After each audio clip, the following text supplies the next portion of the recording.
A lot of dumb takes out there about all this Twitch stuff, I feel. Like everyone's saying like, no, Emmett didn't want to fire the 400 staffers, so he left and threw that into the COE. Motherfuckers, this was like, when a CEO leaves a company, it's not something that happens in 24 hours. This was like a 6-month, probably a year in planning. The reason that Dan Clancy made that blog post last year was probably because they knew at the C level that Emmett was not going to be there in a year because he didn't want to work there anymore because of his kid. So they probably started, getting that transition ready and making sure that that Dan was like, primed for the role. There's so many like weird takes of people saying like, oh, they just didn't, he just left that in Dan's lap type deal. So that was really silly. I think the funniest part about that whole thing, if there is a funny part about that whole thing, is like the announcement that Emmett was leaving and Dan Clancy was going to be CEO came out. And then they announced that they're going to have 400 people laid off at Twitch. And then after all that, The Verge published an article the same day that the day after layoffs were announced. The day after layoffs were announced at Twitch.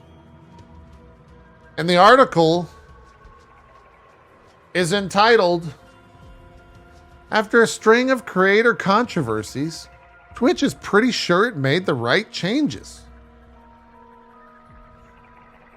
I don't think there's ever been a better time to start streaming on Twitch, said Twitch Chief Product Officer Tom Verrilli. Now, I know Tom. I've met Tom. My wife knows Tom. Tom's a really good guy. The Verge really fucked Tom here. Because this is the worst possible time for this statement to come out. It is just like an incredible piece of almost propaganda is how I would come across it. Like both Tom and Mike are friends, and they just got lambasted with these quotes in this article. Like a lot of what Mike says, I get it, but a lot of it is just like, same stuff we've heard. A lot of it's media approved statements type deal. But it's just like such a weird puff piece given the context of what was happening or what is happening around Twitch at the moment. I like this statement here. Being a creator on the internet is hard. Really acknowledge. One of the other things here, like,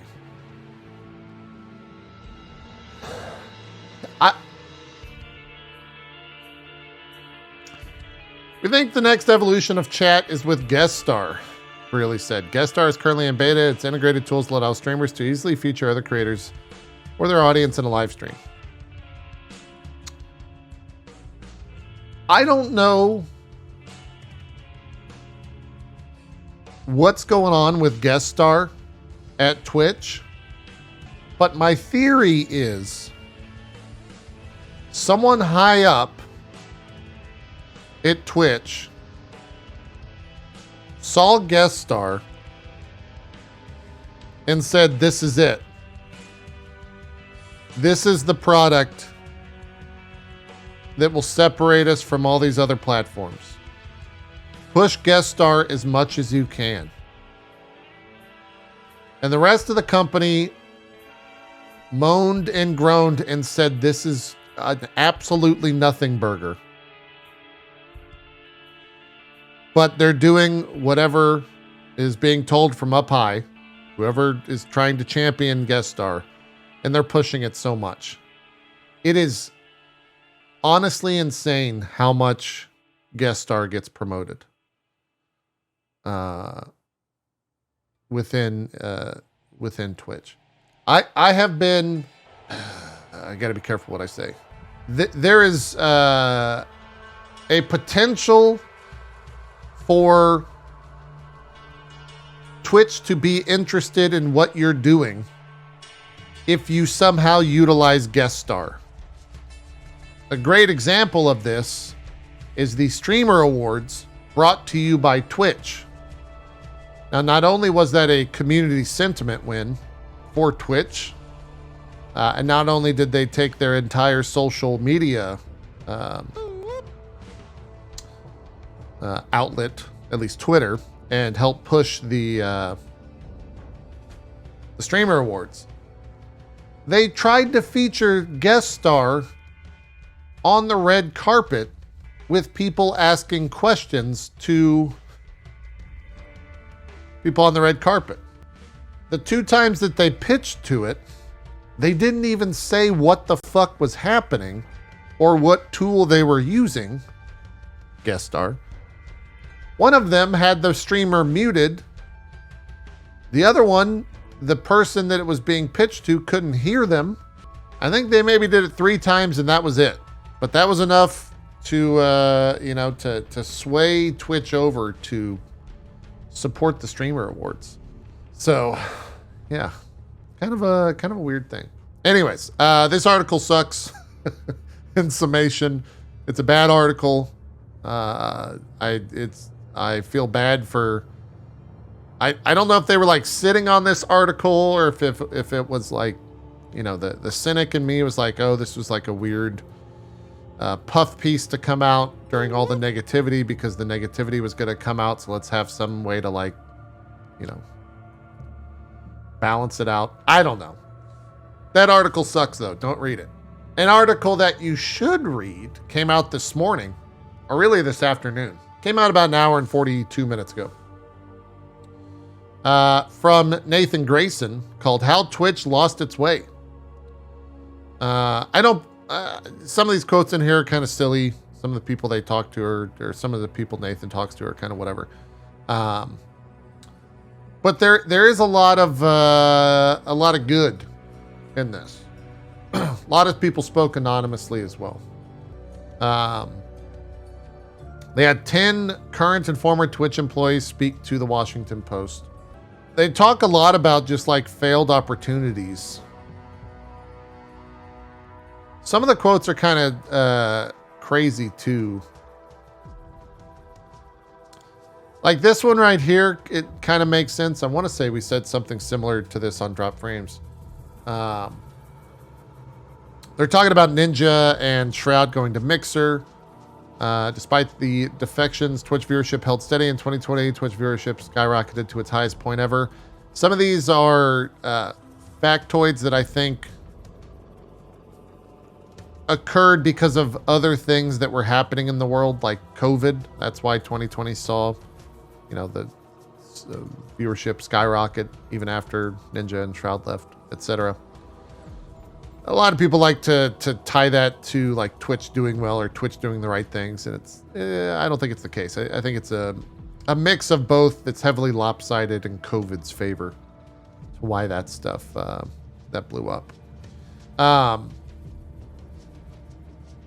This right here, it says Twitch executives decided to shift their strategy according to several current and former employees.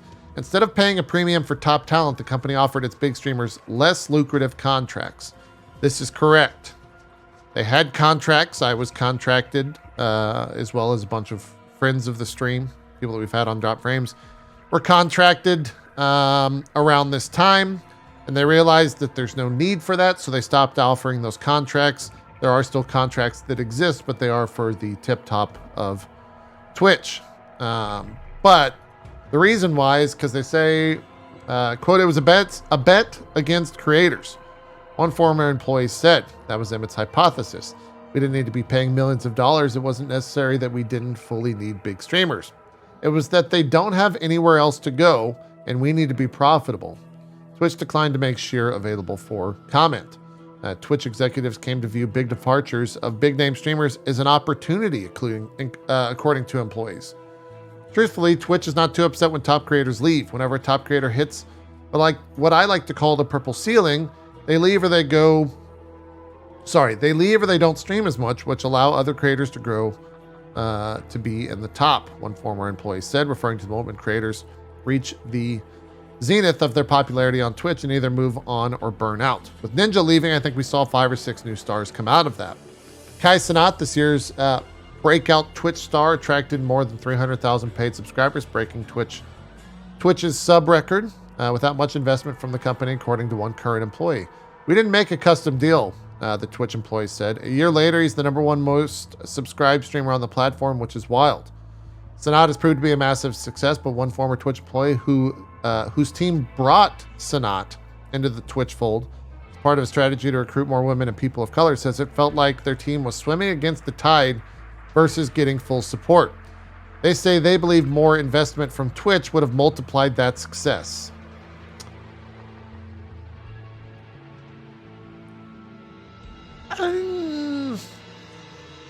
Maybe.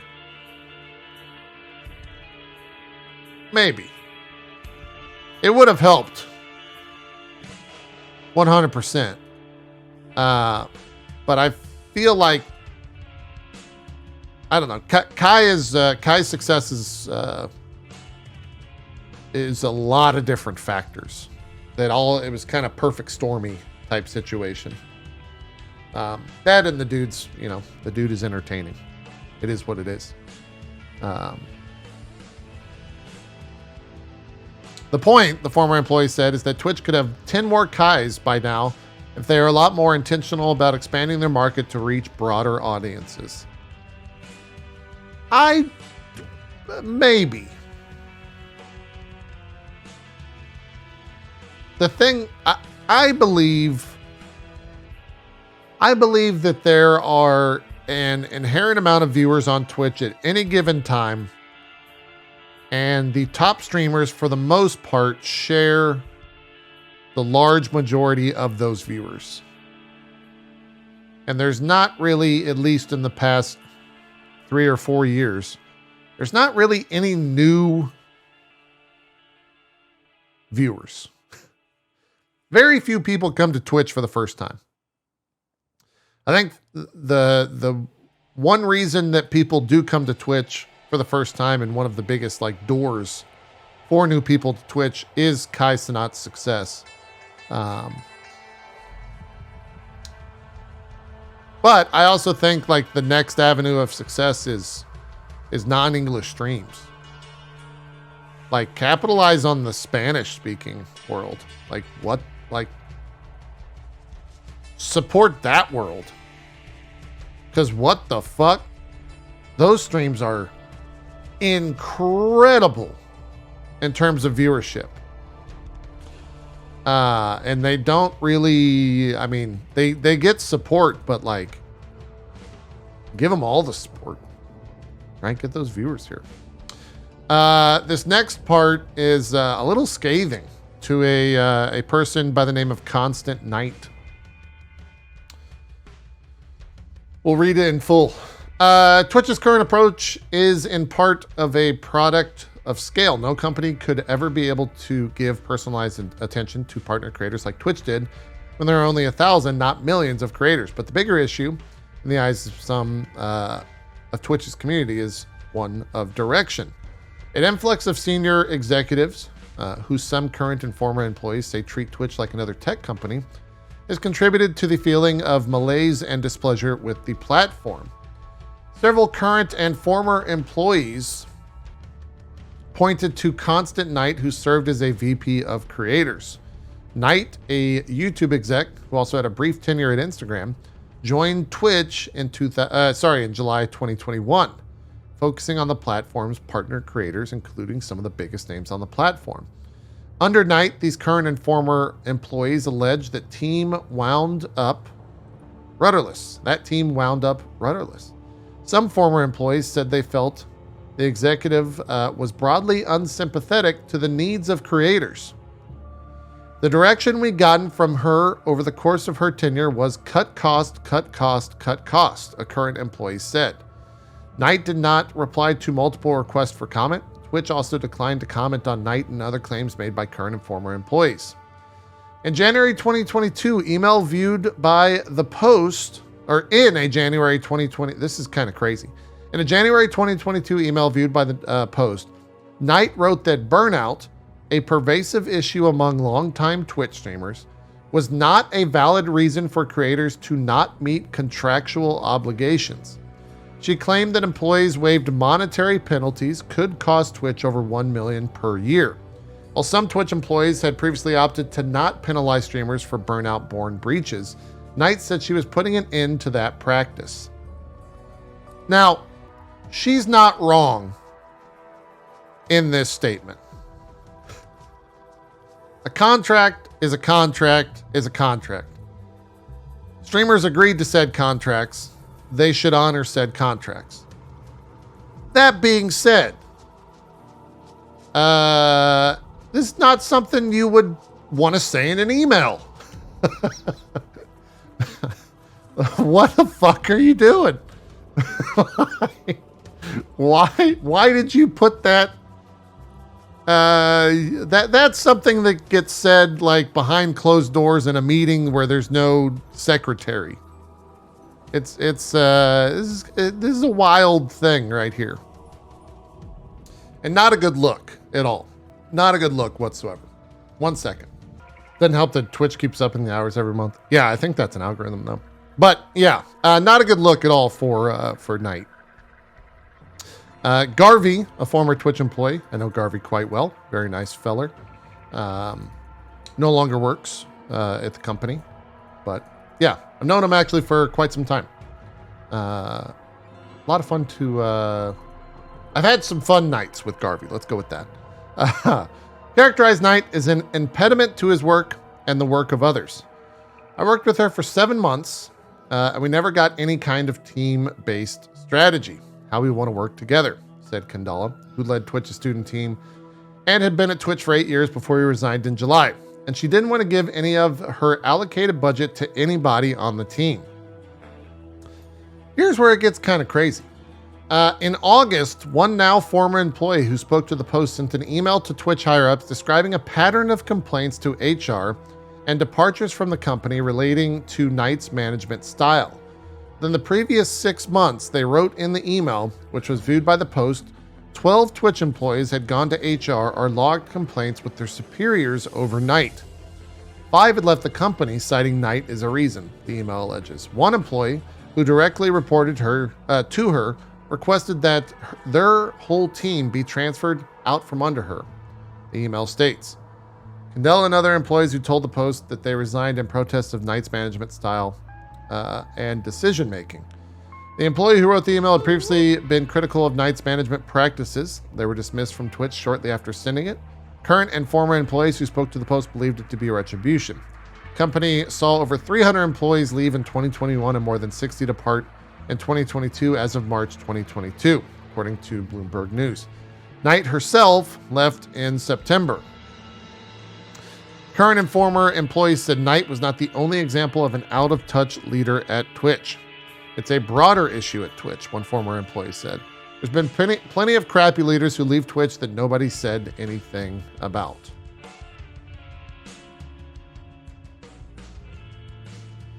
So that's a window into leadership at Twitch.